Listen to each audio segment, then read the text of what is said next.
First story. My brother cut ties with me and our family after I cheated with his girlfriend, who got pregnant and married her with my parents' support. It's been 10 years, and he has rebuilt his life, married someone but didn't invite us, and has more kids than me, but refuses to reconcile. Now, my mom says she regrets choosing my side and blames me for dividing the family. This is long. When I was in my mid-20s, my younger brother, Ezra 19, went away to an out-of-state school.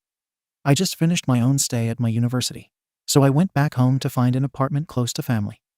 Ezra's girlfriend, Melanie 19, also stayed behind to study at a local college. She and I would hang out once in a while. I didn't realize at first that I was playing with fire by doing this. Melanie and I got closer. We would go to the movies, grab a bite, and hang out at family dinners. Ez couldn't be there, but my dad would extend invites to Melanie, whom Ez dated all throughout high school. They planned to be married after school, so she was family. My dad also remarried, so we were trying to build new bonds with his new wife and her kids, one of whom was close in age to Melanie. I guess things began to get messy with my dad's new wife, who began to comment that I looked better with Melanie. I had a stable job and was ready to start my life and settle down. Melanie was offended at first, but as we grew closer, she began to also make similar comments. Ez would come down for the summer or some weekends, where they would still sleep together and function like a couple. When he would leave, she would be with me. Things got physical one night after I reacted jealously to her and Ez snuggling up. It was the turning point that I'd been waiting for. I know now I was wrong, and I'm not proud of any of this. My dad and his wife were at odds over our relationship. My dad was actually furious with me and demanded we stop. Melanie was disinvited from family dinners, and my dad reached out to my mom to inform her about us. My dad's wife had the opposite opinion. I have another sibling, 6 in total, all brothers, Aaron, who suspected something was off. Things came to a head when Aaron took Ez aside during a visit to let him know what he learned from who knows where. Aaron has always had it out for me, or so I believe, a story for another day. But what happened after setting my whole life in motion in the direction it's been for the last decade? It's been just over 10 years since Ezra discovered what we had done and set the whole family on fire. He had a go at our parents and my dad's wife for their involvement and their silence, and then he just left. It took a while, maybe a few months, 8, but he left, and I have yet to ever see him again. During those 8 months, I was not a kind person.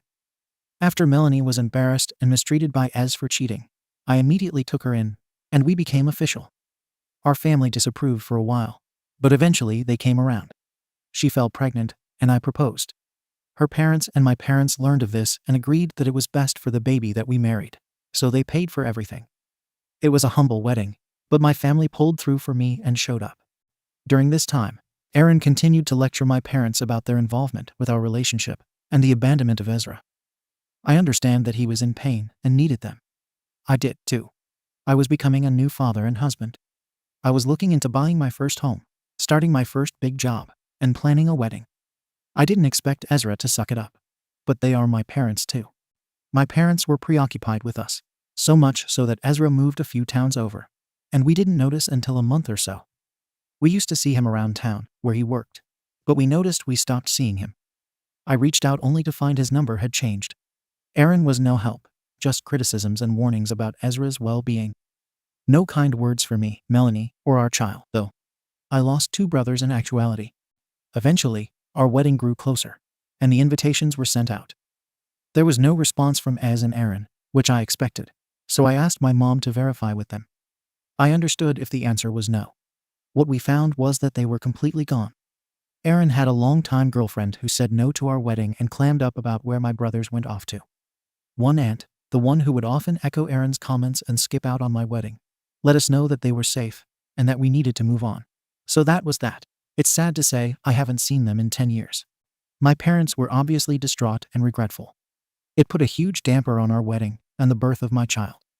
We thought about combining their names as a middle name for my son, but ultimately decided no. They would likely never meet my kid, so there is no need to confuse him. However, watching my parents break down whenever family would get together took its toll. Anyone who knew where they were did not say. It remains a gray cloud over our lives to this day. I thought we had moved on by the time Mel and I had another kid. My parents seemed happy to be with me and my remaining brothers, and they saw that Mel and I were serious about our relationship, an ideal match. Soon enough, though, my mom decided to voice her regrets to me and Melanie personally. When she first found out about our relationship, she was staunchly against us, but came around when Mel fell pregnant. Now she knows that she made a mistake and lost 2 sons. Her relationship with Mel has suffered greatly. My dad's family is much more welcoming to Mel. She's one of their own. My dad does miss his sons, but he also loves his grandkids. He was content with this for a long time until my mom went ahead and located Aaron and Ezra. It hurt to feel that she would prefer to have held on to them and lost me and my sons in the process. She found that they were both married. Aaron to his longtime girlfriend, who eventually moved away years ago, and Ezra to an unknown woman. Both have a good number of children, more than I have, in fact. My mother got some therapy, reached out to my brothers, and has made contact with Ez. Aaron declined to reconcile, so she's been in contact with him for a year, even going as far as taking my youngest brothers with her to spend Christmas with Ez and his family. I've seen pictures of his sons, daughters, and wife too. I thought to keep a lot of this from my dad, but I come from a gossipy family, so I did show him what I found on my mom's Facebook before they could. My dad was overcome again, as if the wound were freshly exposed again. He felt he missed a lot and couldn't bear it. He looked at the images for a long time and eventually called my mom, and they spoke for hours. So I sit here with fractured relationships everywhere. My mom does not approve of me and my family. Mel and my mom do not speak.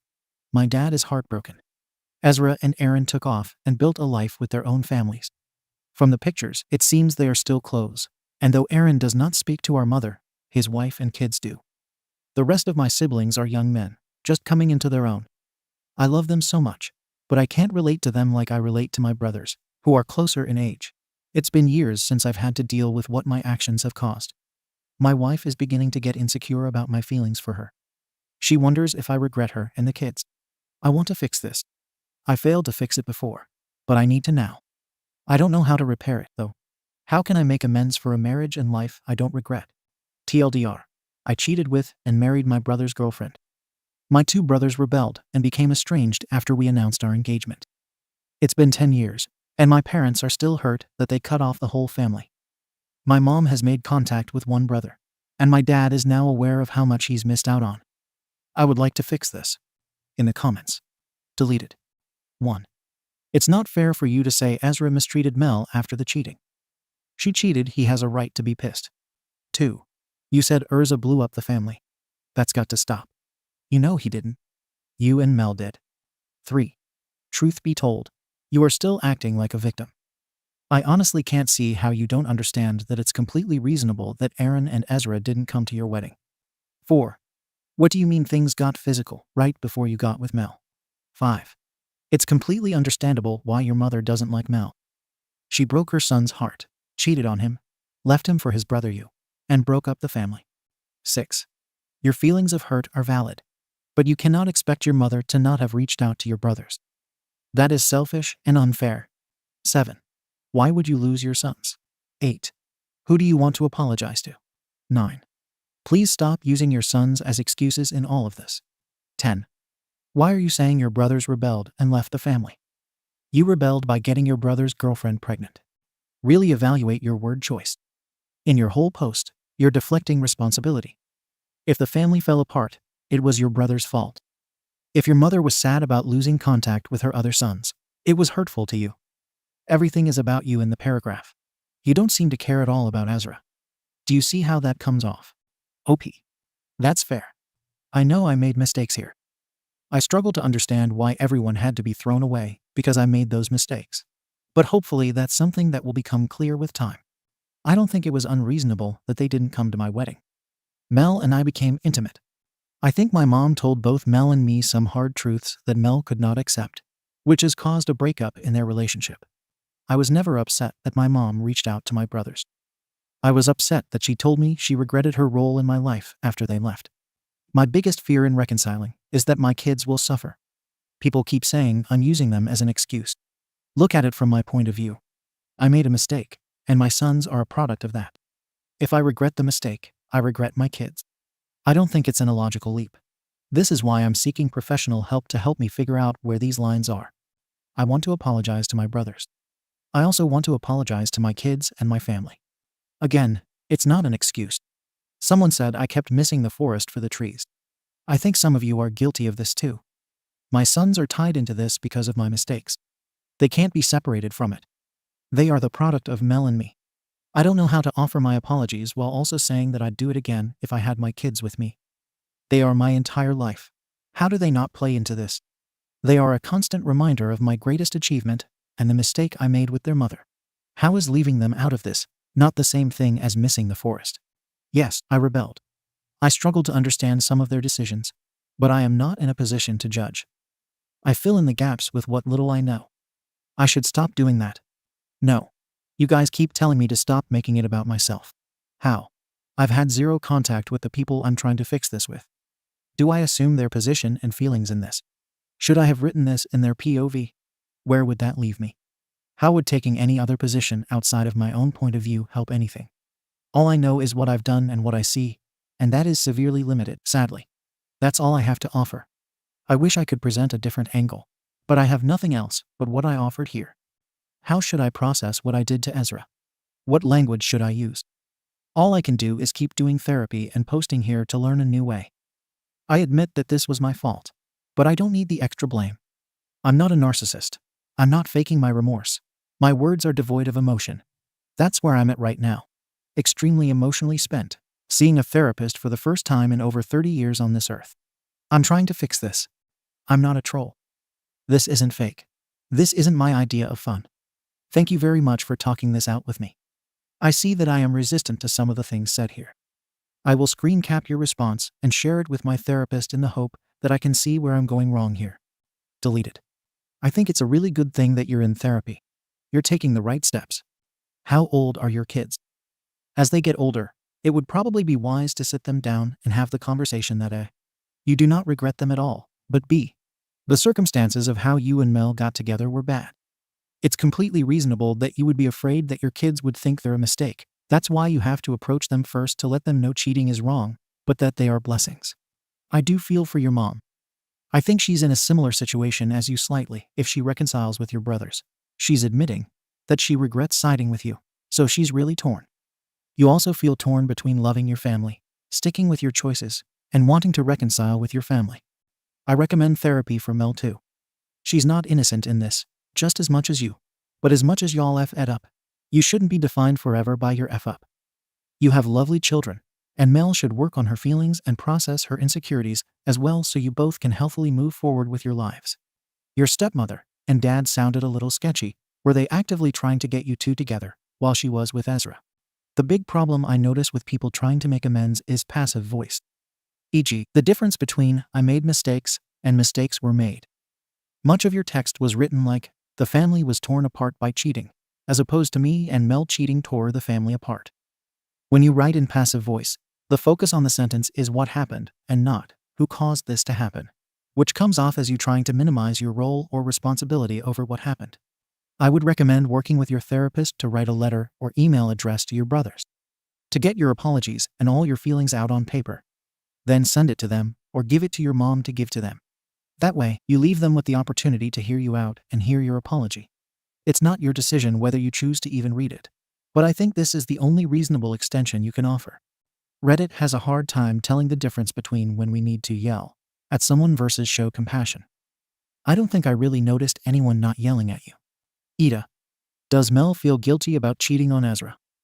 From the post, it sounds as if the two had a distant relationship. OP. Thank you for continuing to respond to me with great advice. I'm currently flooded with PMs and messages on here, so it's taking me a while to cycle back. Sorry for the delay. Thank you. In my culture, therapy is not seen in a positive light. I chose to follow in my mother's footsteps because I see a change in her that I would also like for myself. It's not easy to admit that my morals simply aren't there. There's a lot I would like help with and to address with my therapist. My son was born 10 years ago. This will be the 11th year of estrangement this fall. My youngest is only 5. I do have plans to explain to my oldest what happened. He knows a bit about it, what a 10-year-old can handle. It's been difficult to make plans for how the full truth will be told because my wife and I don't agree that it should be told. My number one priority here, even over reconciliation, is to teach my kids to do better and to ensure that they don't do what I did to each other or anyone else. I'm still working on how to do that. I have all the love and respect for my mom. There is a pathology in my family that's unshakable. My grandfather cheated and left my grandmother. My dad did the same to my mom. And I did something similar to my brother. I would never dream of harming my mom more than I already have. At the same time, I still feel hurt by her regret for being with us during this time. I feel she is justified in her regret. But she also can't help but feel hurt. I hope that Mel will be open to therapy in the future. My dad didn't approve of Mel and me. Despite the nasty divorce, he reached out to my mom in an effort to stop us. We did stop for a while. When Ezra came back home, he found out about the mistakes I made and broke it off with Mel. That's when she and I started back up again. My dad's wife has always been a fan of Mel and me together. She has no regrets about her role in that, and Mel takes care of her. Both can't understand why I want to fix things with my brother. I suspect that Mel can't face what we did. I'm not perfect. I can't face it either, but I want to. I see. A lot of what people think they're pointing out to me seems very obvious, so the need to expand or explicitly say, I did the thing seems redundant. Of course, I am to blame. People have asked me if it took me this long to realize cheating was wrong. I'm confused by the question. Of course, it didn't take me this long. It's like living a lie. It's very possible to put your head down, go to work to provide for your family, come home, and spend the rest of your day with them. That's a bubble of safety most of us have. My everyday life doesn't involve rehashing what I did wrong. That doesn't mean that I'm oblivious to it. I put it behind me in order to be present for those who need me day in and day out. I wrote my post honestly. The jabs I took at Aaron stemmed from problems that existed before any of this happened. I didn't want to polish it and make it prettier than it was. It's ugly, and I wanted to be honest about it. But I will do a better job of making statements. I came into this already understanding, but I didn't consider that the ones I'm seeking help from don't know that about me. Thank you. I plan to ask her for advice on the letter. I don't want to put my mom in the middle of this again. So far, she's the only one who has been able to reconcile with AmITheA, so I want to honor that and keep my efforts away from her. Mel wavers about how she feels a lot. Like I said before, we don't agree on much when it comes to Ez or what the kids should know. They were long distances at the time. Thank you again for your time and help. Second story. I caught my dad cheating and exposed him to my mom, which caused their divorce. My dad then married his affair partner, and his family welcomed her. She tried to play mommy with me. I snapped and told her to cut her wrist properly out of anger, and ran away to mom, who told me it's her fault for their divorce, and that I should respect my stepmom. English is not my first language. It's been approximately 2 years since my parents divorced due to my dad cheating. I was the one who discovered the cheating. I had to use my dad's computer for some time, because mine wasn't working anymore. I tried to use WhatsApp on the computer, but my dad also had WhatsApp, and I saw messages from a woman called Lily. These messages were very explicit messages, as texting and videos. I was very angry with my dad, and I still am. I showed the evidence to my sister Sarah 19 and my brother Jack 15, and we decided to confront dad about this with mom being present. To say that my mom was angry wouldn't be enough. Both my dad and mom started arguing and said very mean things to each other. The conversation ended with my dad being kicked out of the house and staying with my grandparents. The divorce was very messy, but unfortunately, my dad gained full custody of me, and my dad wins more than my mom. After he gained full custody, my mom entered into a depression. My sister was able to help her cope with the hard times, but she still struggles a lot. Since then, me and my brother have been living with him and Lily, and it's been hell on earth. They ask us to make family plans and do this and that, but my brother and I have been very clear about the situation. They haven't made us feel bad, but they won't stop trying. The thing is, my dad's family treats her so well that it enrages me a lot. They all know that Lily is an affair partner, and they don't give two F's about it. They treat her like she isn't the one who interrupted our lives, but the woman to whom my dad has been married for 25 years. The boiling point was when we were having dinner at my grandparents' house. My uncles, my aunts, and my cousins were there. They were talking to her, and I and my brother were sitting in the corner of the room silently. Lily approached us and said that we should try to be more social because we don't get to see the whole family so often. I snapped in here. Me? Who the F do you think you are to tell us what we should or shouldn't do? Stay in your effing part of the room, and we will stay in ours. My brother tried to calm me down, but it was already too late. My dad started arguing with me and said that I shouldn't be mean to her, and that they know they messed up, but they are trying to do the best they can to sort out the situation. I told them that there is absolutely nothing that they can do to solve the situation because it is already messed up. My dad mentioned that he has been paying for mom's therapy for the last 6 months. True. because he feels guilty about what he did, and I told him that that wasn't enough. Lily made a stellar apparition and said that maybe I should go live with my mom instead. Right now, I think the next comment I made was a gentle arsehole move on my part. Me? Yeah? Well, maybe you should cut your effing wrists. Let's see if that works this time. Lily has scars on her wrists. She mentioned that she had an attempt when she was in her 30s. The room went silent, and I looked to my brother, and she made a gesture with the head. Not of disapproval, but of maybe that was too much. Lily went crying to the bathroom, and my dad followed her. My uncle said very calmly that that was an arsehole comment. Me, I know. That's why I did it. I don't care. F you. After that comment, I took my things and told them to tell my dad that I was staying at mom's. After that, my uncle, the one that I insulted, told me that he knows that I am hurt about my dad's cheating. But he still cares about us, and even Lily cares about us. I started feeling guilty about the comment I made, and my brother told me that he was angry at Lily, but he has a limit, and he thinks that I passed the line here. I haven't talked to my mom or sister about this. Update. It's been almost a month since I posted, and many things have happened. I went on a week-long trip with my friends, and we partied the whole week. I really needed some disconnection from reality. Now to the update. As many of you said, there was something I didn't know about my parents' divorce. My mom noticed that I was distant. She already suspected something when I appeared at her home in the middle of the night. I talked to her about what had happened to Lily, and she started crying. She said that I shouldn't say that because it was her fault that my dad and she divorced. I didn't understand what she was saying. Why is it my mom's fault if the one who cheated was my father? She said that around 3 years before the pandemic, she started fooling around with weed to cope with anxiety. She talked about this with my dad, and he said that she should be careful and not enter a spiral, and she said that he shouldn't worry. My mom couldn't control herself and started using more strong drugs, which I will not mention here. My dad tried to help my mom, but she insisted that everything was under control. My mom says that this was the time that my dad and she started distancing themselves. When the pandemic began, my mom began to be more anxious because she couldn't get any drugs. My siblings and I thought that it was just anxiety. My dad was very absent during the pandemic because he worked at a company with a lot of responsibility at that time. My mom usually went out to find drugs and then came back several hours later, more calm.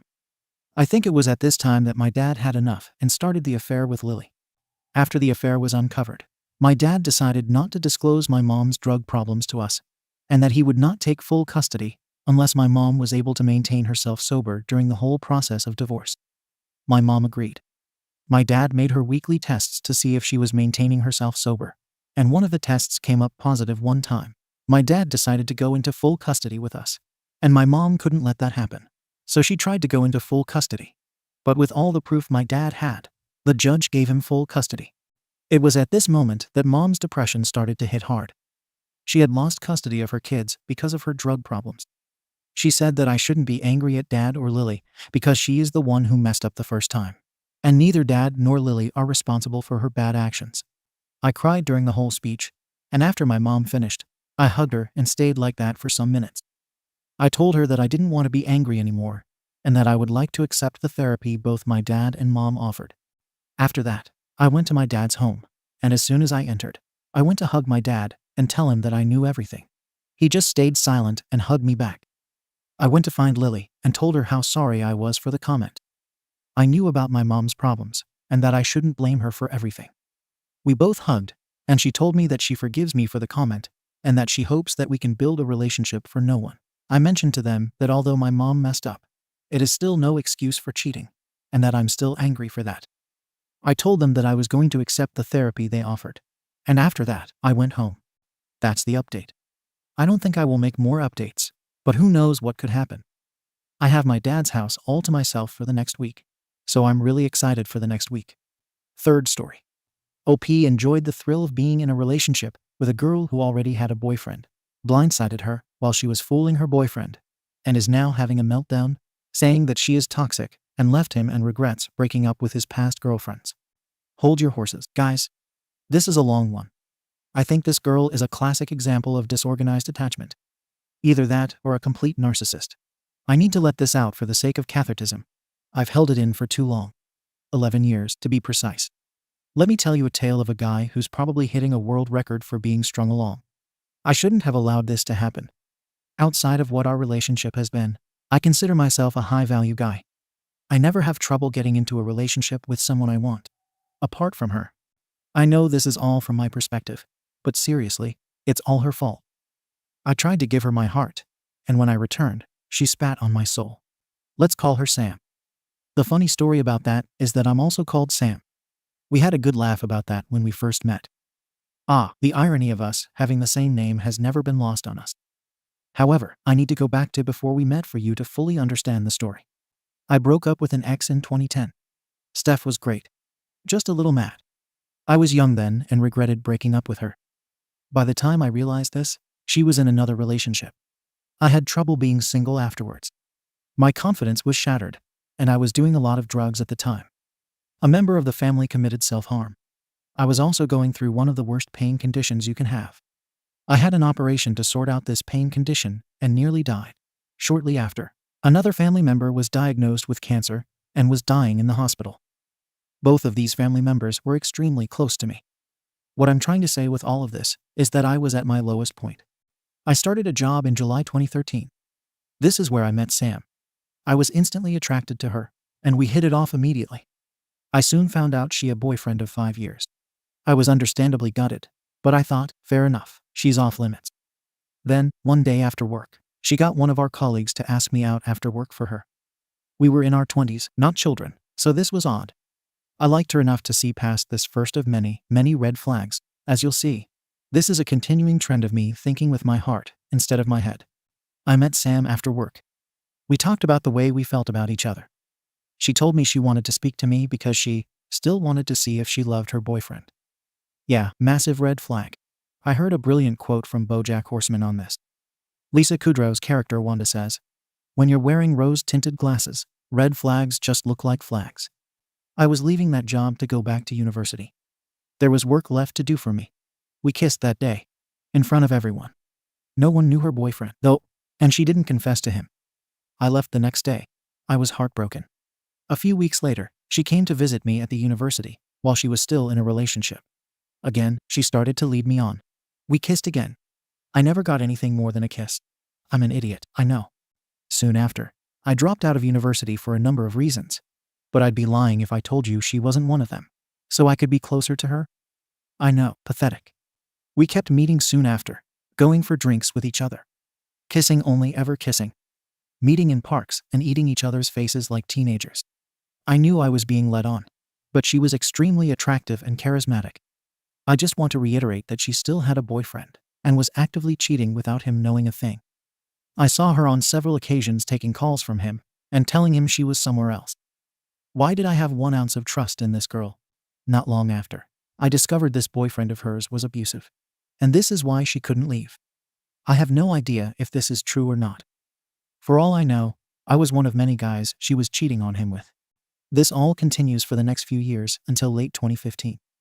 We went out of contact several times during this time. We both ended up pulling each other back in at various times. I was single during this entire period and did sleep with other girls. I had a few FWB situations, but I could never commit because she had me on the hook. I told her I loved her in late 2015. It took her some time to say she did as well. For all I know, she'd just say anything to keep me on the hook. We were still meeting, but it was way more occasional now than at the beginning. It was once every several months now. February 2016, and she's convinced me she's leaving her boyfriend for me. She changed. I felt like I'd finally broken through after 2.5 years. We were saying sweet things to each other every morning and evening, like, I love you, etc. I felt like things were finally going to work out. Then she went dark on me for, like, a week. Nothing. When she talked to me again, she told me she was getting back with her boyfriend. I was destroyed by this. She messed me up so much. I broke and sent her boyfriend a load of screenshots of our conversations. Some are sexual, and some are loving, involving a lot of feelings. I basically destroyed her life by doing that, and I was absolutely consumed by guilt. I've still never forgiven myself. There are a lot of ways. I suppose she destroyed her own life. I just told the truth. Was this the end? Not even close, I'm afraid to say. We stopped talking for a few months. I was heartbroken. She came back. It carried on. She had me so around her finger that she convinced me to talk to her boyfriend to say it wasn't as bad as I'd made out. Why the hell did I comply? After all that, it still continued between us for months afterwards, well into summer 2016. She left me a voicemail crying, saying her boyfriend found out we were still in contact and to stop contacting her. I was just sick of her SHT at this point, and I did what I should have done a long time ago and blocked her on everything. Soon after, I found someone else. On reflection, this was a massive mistake, and I should have stayed single to process the trauma. For all I've criticized about Sam, at least when she was eventually single, she had the sense not to date again for a long time. I dated this new girl, let's call her Emma, for 3 years. We moved in together. After a while, things started to work out in the relationship. I was drunk one night and unblocked Sam and messaged her on Facebook. She told me she'd recently broken up with her boyfriend and wanted to meet me.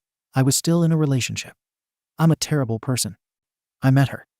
We didn't do anything, but we talked about everything that went on between us. This basically resulted in her lying on me and me barely getting a word in about the way I felt. She also did weird stuff like acting sexual and clearly trying to act seductively. I left, and I felt terrible about it. I broke up with Emma that night. I felt terrible about my actions and knew that relationship was no longer working. Sam messaged me a few days later and said she was annoyed that I met her while I had a girlfriend. Things could have been different if I was single. I told her I had broken up with Emma. Sam proceeded to tell me that she didn't want anything and just wanted to move on with her life. Was this the end? Oh God, no, I'm truly a moron. So this all happened in the summer of 2019. I met another girl soon after this. Again, I realize I made a mistake by doing this. I have never given myself time to process it all and let her go.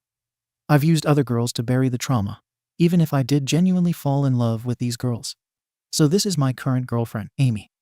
Amy really is a lovely person to her core, and I don't deserve her. I did not block Sam after the previous altercation, and I should have. The first time she contacted me was in October 2020, weirdly, on the anniversary of Amy and myself. She told me she had a dream about me, and it reminded her of me. I ignored Sam. Sam contacted me again in March 2021. She sent a drunken video saying I'd never forget her, because we shared the same name. I ignored her again. Then she contacted me for Christmas 2022. I caved this time and messaged back. I was courteous and told her I had a girlfriend, and she said she was happy that I had what I wanted now. I cut things off. She contacted me again. Christmas 2023. She told me she's now a singer in a nearby city and a digital nomad. On reflection, she was trying to make me jealous of her great new life.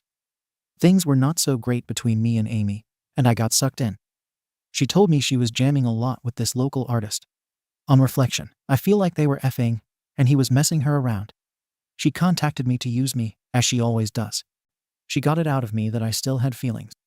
She denied she still had them for me despite contacting me at least once a year since we last met. She said she missed me, but just wanted to be friends. She went dark with me over Christmas shortly after, probably back with Mr. Artist.